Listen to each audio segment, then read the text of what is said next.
Hai sahabat rebahan, selamat datang di channel hiburan kaum rebahan.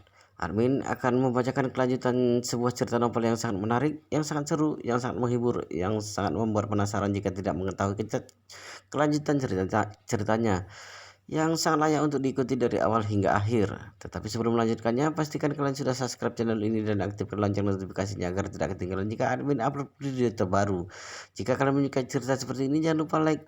Jika berkenan, share juga ke teman lainnya agar teman-teman lainnya juga mendapatkan informasi hiburan di channel ini.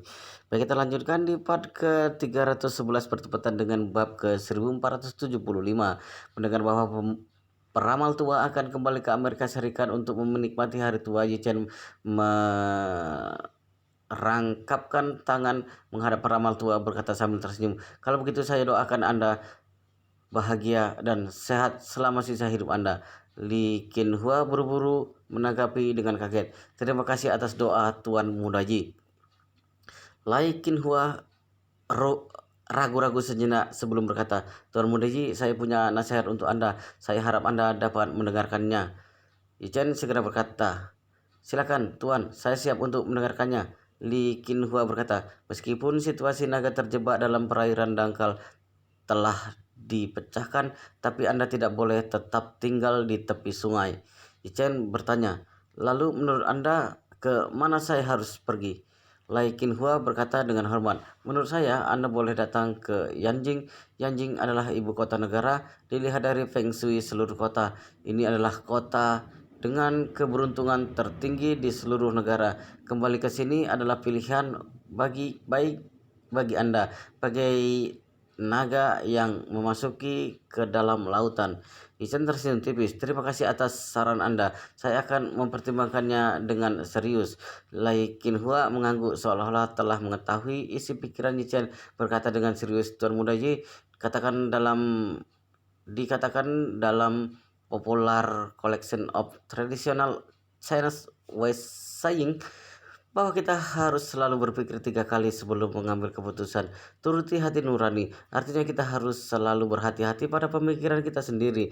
Jangan menipu diri sendiri. Apapun yang saya katakan, Anda cukup dengar saja, tetapi ikuti kehendak Anda sendiri." Ichen mengangguk. "Terima kasih atas pelajarannya. Saya telah belajar banyak dari Anda." Li Qinhua buru-buru melambaikan tangan dan berkata, "Saya tidak pantas menerima Tuan Muda Yi. Setelah pertemuan kali ini, saya tidak tahu apakah dapat bertemu dengan Anda lagi ke depannya. Jika Anda perlu, saya boleh membantu Anda menghitung ramalan hidup Anda." Ichen ingin menerima tawarnya, tetapi setelah berpikir sejenak, dia menggelengkan kepala. "Tuan, sebaiknya tidak usah saja. Saya orang agak keras kepala. Jika saya ditakdirkan mengarah ke barat, saya mungkin akan bersikeras menyimpang ke timur. Jika saya mengetahui takdir saya mungkin akan melakukan hal-hal yang bertentangan darinya. Jadi biarkan saya menjalani saja." Li Qinhua terkejut. Selama bertahun-tahun menjadi master peramal, dia selalu dicari secara gila-gilaan oleh banyak orang. Betapa banyak orang yang memintanya untuk menghitungkan ramalan dan memberikan arahan, tetap tidak peduli berapa besar bayarannya. Meski begitu, masih ada banyak orang yang tidak punya kesempatan untuk dibantu olehnya. Tapi ini adalah pertama kalinya dia bertemu orang seperti Jichen yang sama sekali cuek untuk mengetahui masa depan, keberuntungan, dan takdir, hal yang sangat jarang terjadi. Dalam keterkejutan, dia semakin mengagumi Yichen. Oleh karena itu, dia membungkuk kepada Yichen dan berkata, "Tuan Muda Yi, semoga kita bisa bertemu kembali." Yichen tersenyum sambil mengangguk. "Tuan, semoga perjalanan Anda aman dan menyenangkan." Ketika mereka kembali ke tempat parkir, semua orang menatap mereka dengan penuh penasaran. Semua orang tidak mengerti apa yang bisa dibicarakan antara seorang pria tua dan pria muda yang baru bertemu untuk pertama kalinya. Kenapa bisa mengobrol hingga segitu lama? Mengetahui bahwa Yichen tidak ingin mengungkapkan identitasnya, Li Qinhua langsung berkata kepada penanggung jawab keamanan Gunung Yeling, "Tolong siapkan sebuah mobil untukku. Aku akan mengemasi barang bawaanku lebih dahulu, antar aku ke bandara nanti." Orang itu bertanya dengan kaget, "Peramal tua, apakah Anda sudah mau pulang?" Lai Qinhua mengangguk dan tersenyum. "Sudah 4 tahun. Janjiku pada kepala keluarga kalian telah terpenuhi. Sudah waktunya aku pulang. Orang itu berkata dengan tergesa-gesa dan penuh hormat.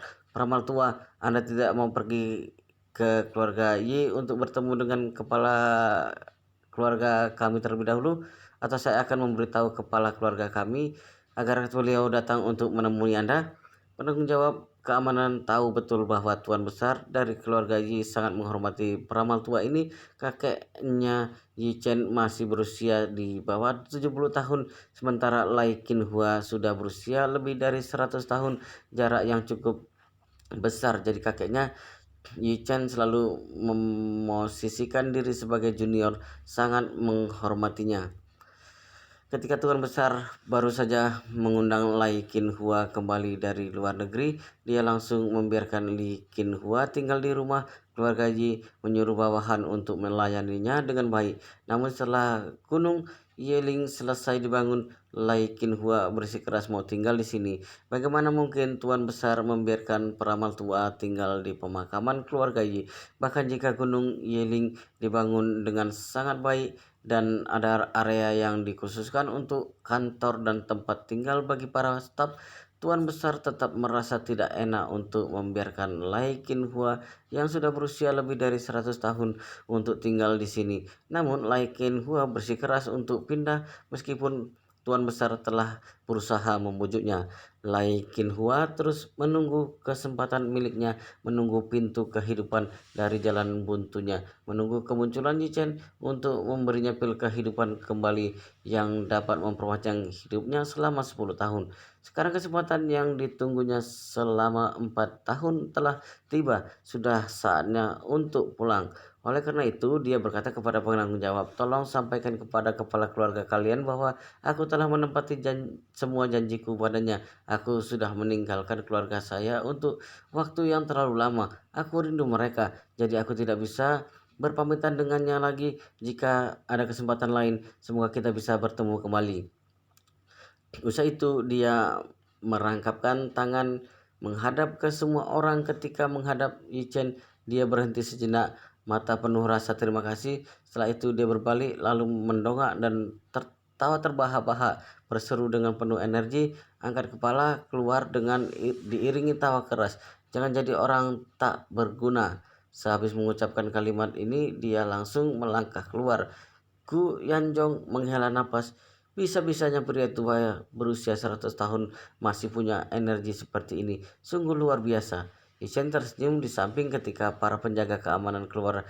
Yi mengikuti Lai Qinhua pergi. Dia berkata kepada Gu Yanjong, "Paman Gu, ayo kita pulang juga."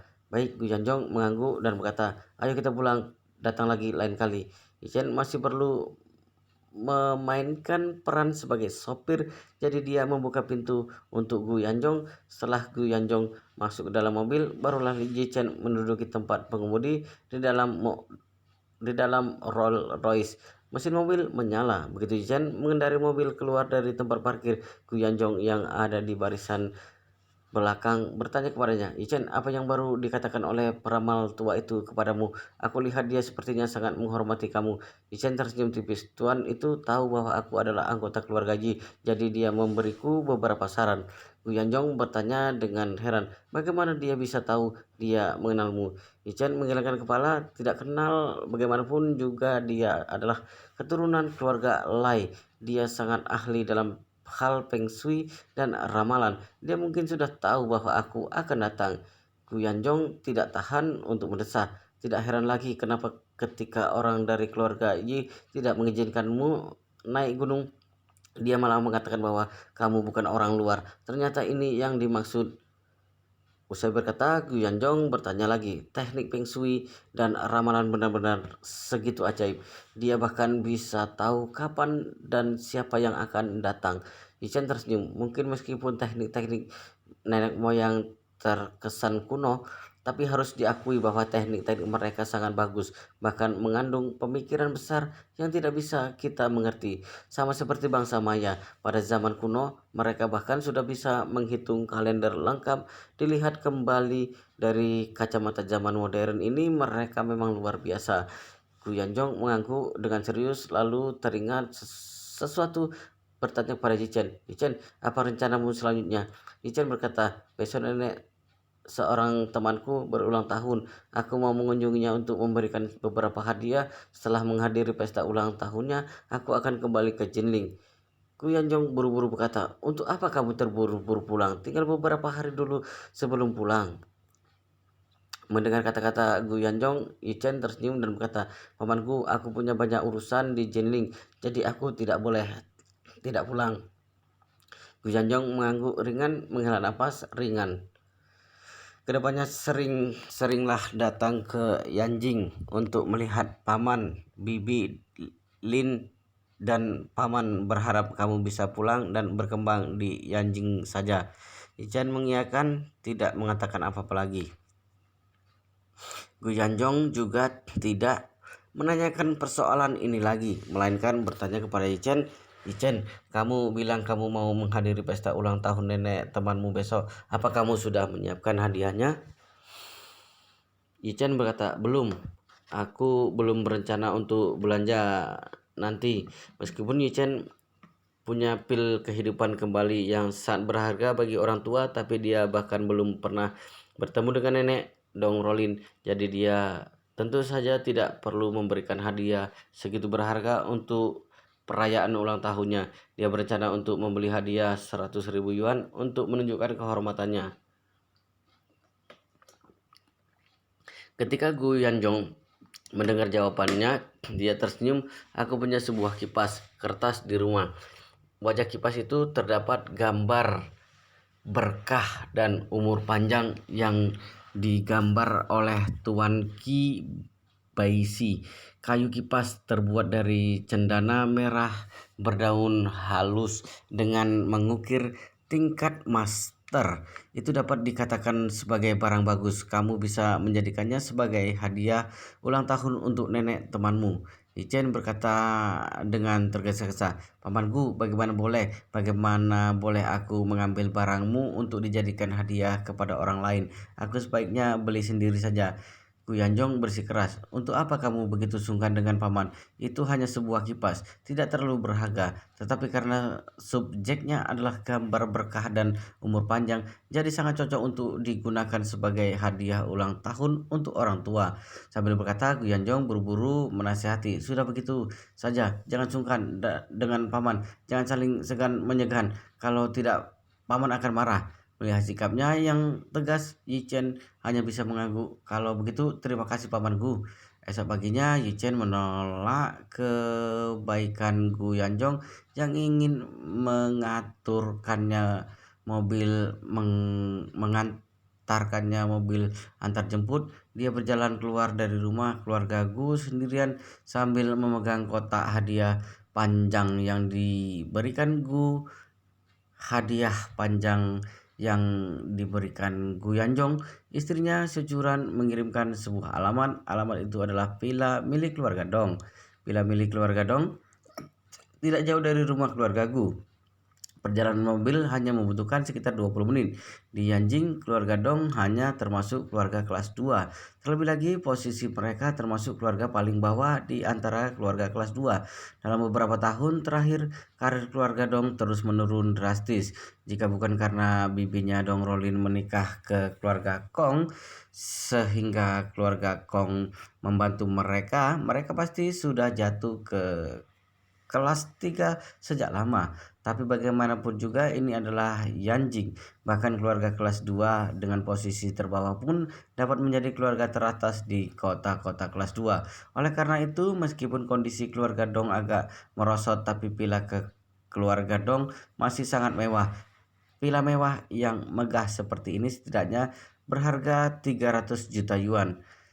Taksi yang dinaiki Yichen hanya bisa berhenti di gerbang villa. Selain itu, manajemen keamanan sangat ketat. Jadi setelah turun dari mobil, Yichen hanya bisa menelepon Dong Rolin, meminta Dong Rolin untuk keluar dan menjemputnya. Ketika Dong Rolin mendengar Yichen telah datang, dia langsung berlari kegirangan. Hal ini Hari ini Dong Rolin berdandan dengan sangat cantik dan karena ini adalah hari ulang tahun neneknya, dia juga sengaja memakai sedikit riasan. Sekarang dia terlihat sangat anggun dan elok. Begitu melihat Ichen, Dong Rolin langsung berkata dengan gembira, "Ichen, kamu sudah datang?"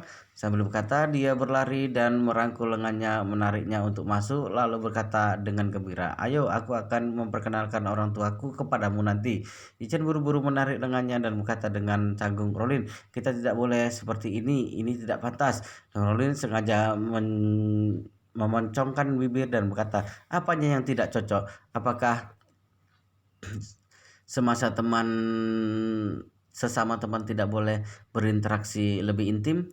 Ichen mengelus hidung, "Itu bagaimana aku adalah suami sahabatmu?" Dong Rolin berkata dengan acuh, tak acuh, "Aku tahu suami palsu. Kalian sudah menikah selama 4 tahun. Aku agak heran sampai kapan kalian mau memainkan permainan ini." Tepat ketika mereka sedang berbicara, mobil Bentley edisi terbatas melaju ke depan dan berhenti di samping mereka. Jendela kursi belakang diturunkan. Di dalam mobil, seorang wanita parubaya mengenakan pakaian mewah memandang Dong Rolin dan bertanya, "Rolin, kenapa kamu keluar?" Ketika Dong Rolin melihat wanita itu, dia buru-buru tersenyum dan berkata, "Oh, Bibi kedua, di mana paman ipar kedua?" Wanita parubaya di dalam mobil berkata, "Dia masih sibuk, dia akan datang sebelum jamuan ulang tahun siang nanti." Don Rolin bertanya lagi, "Bagaimana dengan kakakku?" Wanita parubaya itu berkata dengan tak berdaya, "Aku tidak melihat sejak tadi malam, buat emosi saja. Kenapa anak ini tidak pernah tahu takut? Tubuhnya baru saja pulih. Sekarang dia malah sudah mulai berkeliaran lagi. Kamu harus bantu Bibi kedua untuk mengomelinya nanti." Dong Rolin tersenyum pahit. "Bibi kedua, kamu tahu sifat kakakku, aku tidak berani mengomelinya. Begitu aku mengomelinya, dia langsung menggonggong padaku." Wanita parubaya itu menghela napas dan berkata, "Anak ini menjadi semakin tidak patuh." Sambil berkata, dia memandang Yichen di sebelah Dong Rolin dan bertanya sambil tersenyum, "Aduh, jangan-jangan pemuda ini adalah pacarmu?" Dong Rolin melirik Yichen dan tersenyum malu-malu. "Belum, belum." Wanita parubaya mengucapkan kata "belum" dengan keras, kemudian berkata sambil tersenyum, "Lalu kapan kamu bisa mengubah status dari belum menjadi iya?"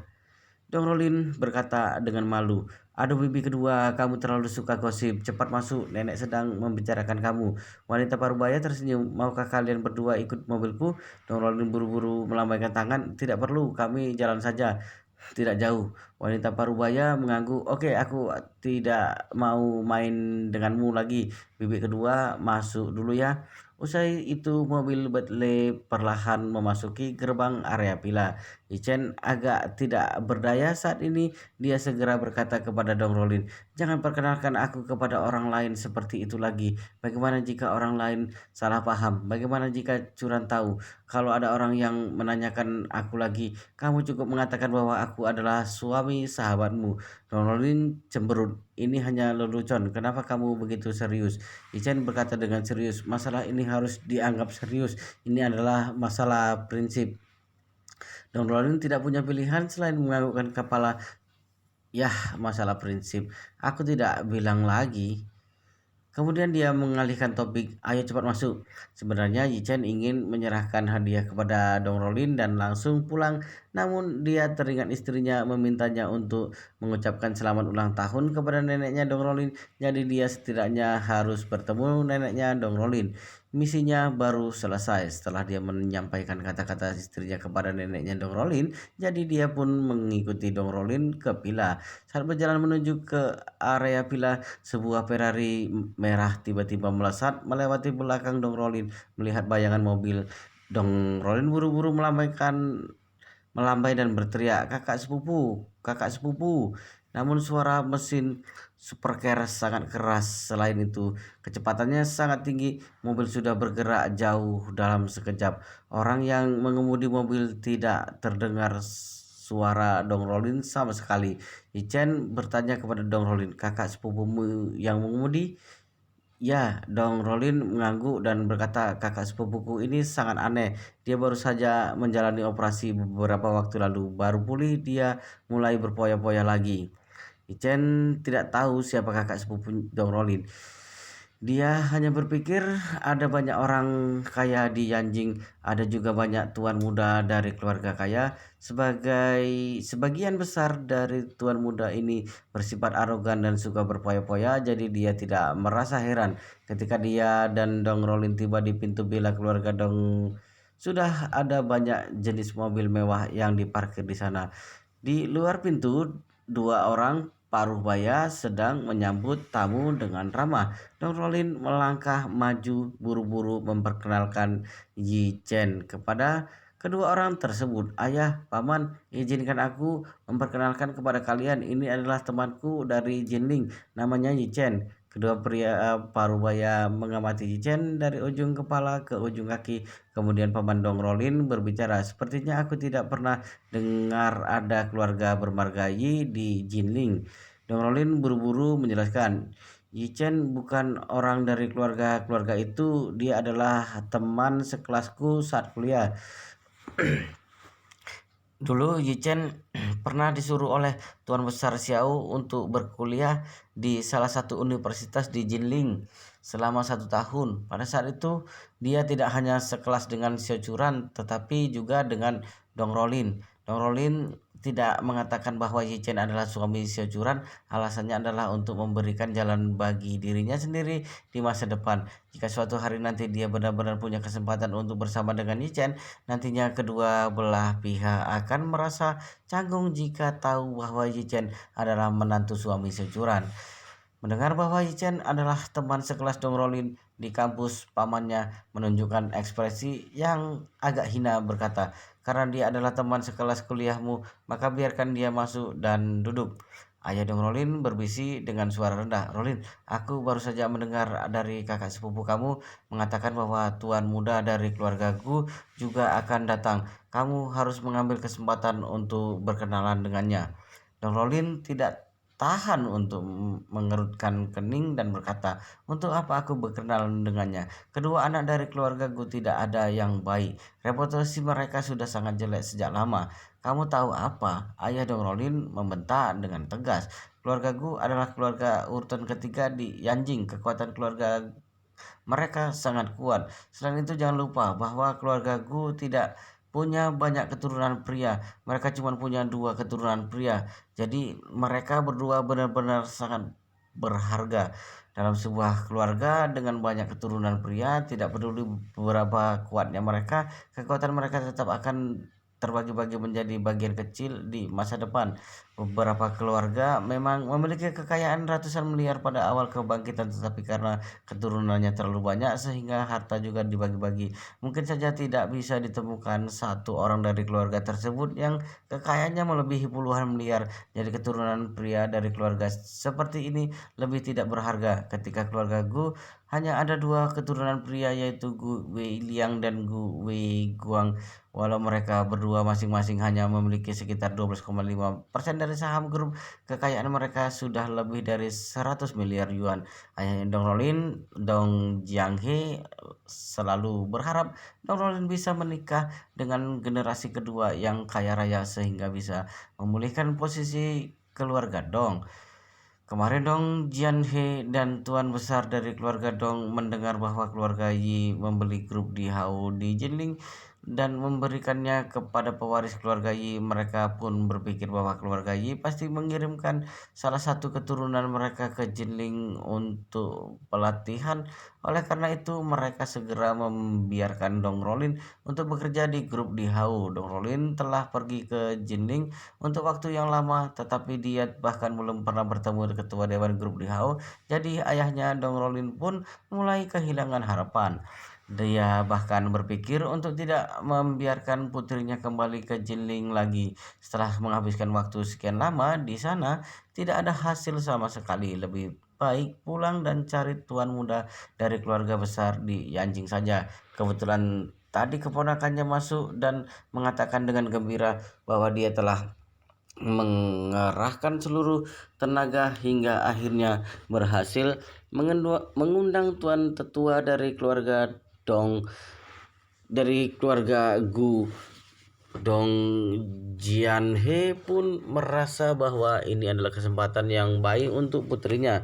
Namun Dong Rolin sama sekali tidak menyukai tuan tertua dari keluarga Gu. Dia bahkan sudah tidak mau tahu tentang tuan muda Yi yang misterius itu lagi. Sejak Yi Chen menyelamatkannya, hatinya telah dipenuhi oleh Yi Chen. Tidak ada pria lain yang bisa masuk ke hatinya lagi. Wow, luar biasa sekali guys, ceritanya sangat menarik, sangat seru, sangat menghibur, sangat membuat kita penasaran jika tidak mengetahui cerita kelanjutannya. Tetapi sepertinya di part ini, di video ini sampai di sini dulu, dan kita akan melanjutkan di part berikutnya di video selanjutnya. Baik, kita lanjutkan di video selanjutnya. Pastikan kalian sudah subscribe channel ini dan aktifkan lonceng notifikasinya agar tidak ketinggalan jika admin upload video terbaru. Jika kalian menyukai cerita seperti ini, jangan lupa like, jika berkenan share juga ke teman lainnya agar teman lainnya juga mendapatkan informasi hiburan di channel ini. Oke, kita lanjutkan di video selanjutnya.